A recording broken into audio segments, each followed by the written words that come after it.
Hi guys, this is Genevieve here to talk about our new moon in Taurus that is going to be happening tomorrow about 4:30, 4:28 to be exact, Eastern Standard Time.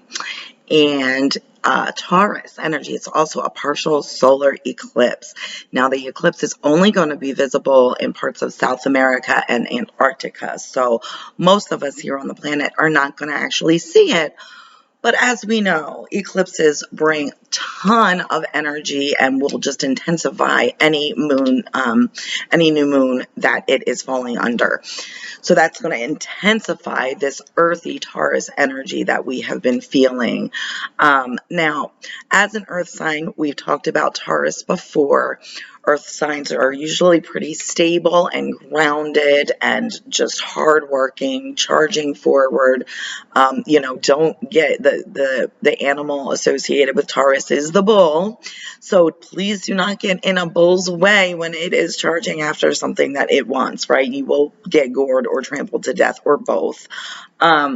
So that is kind of a very heavy, methodical, plotting kind of energy, which for a lot of us can feel kind of too heavy at times. And there may have been a lot of heavy energy that you've been dealing with up to this point, this past week or so since the full moon, which, all of us has felt in many different ways, and all of us work with it in many different ways because Uranus rules the planet of Uranus, which is the planet of unpredictability and instability, has been in Taurus now, the Earth sign, for a very long time.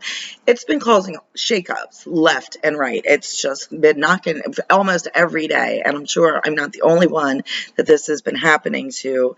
Almost every day, there's at least one thing that just completely knocks you off course, completely makes you readjust, and it's something that you have to deal with, and it's hard. It's not easy. It's either super sad or angering or triggering or whatever the case may be. And as humans, look, we do, and I constantly talk about this theme of personal responsibility. And yes, sometimes people do intentionally provoke you.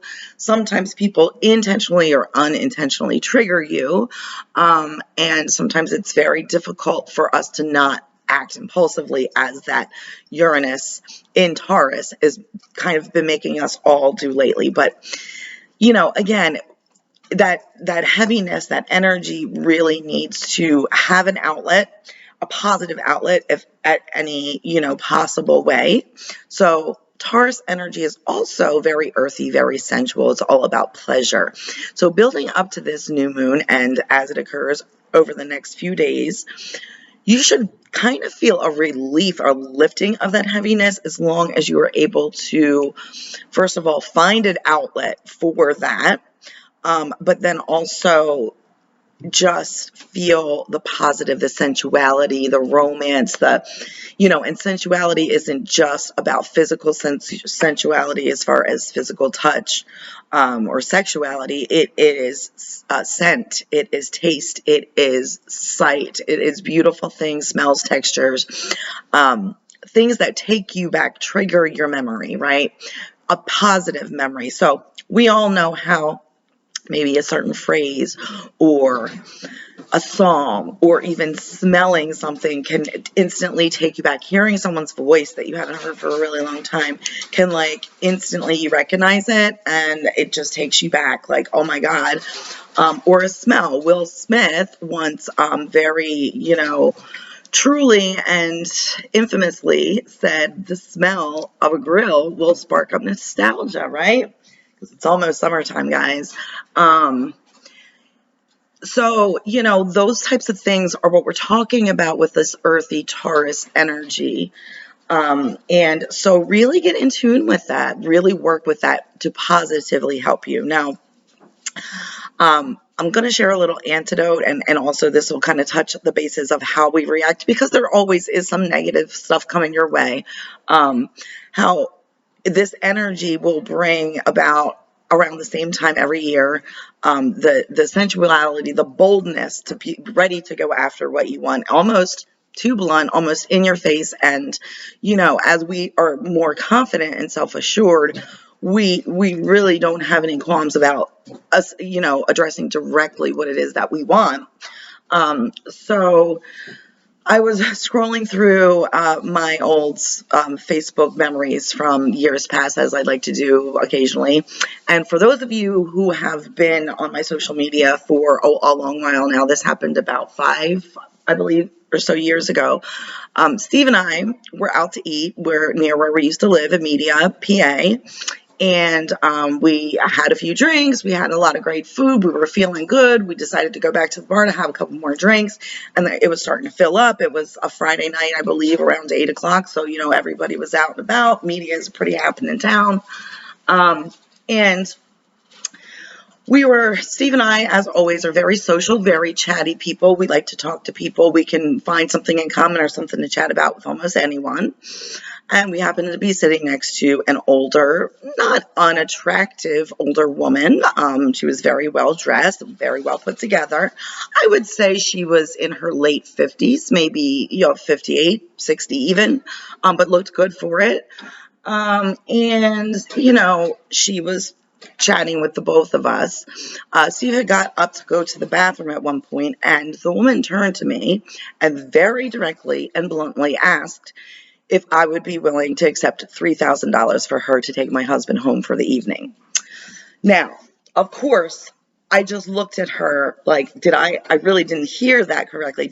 What did you say? And I asked her to repeat herself a few times.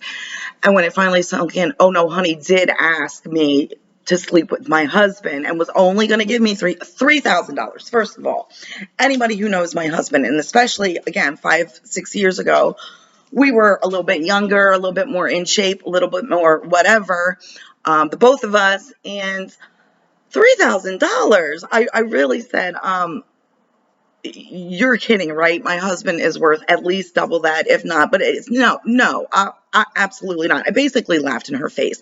I got up, I walked away. I told him what had just happened.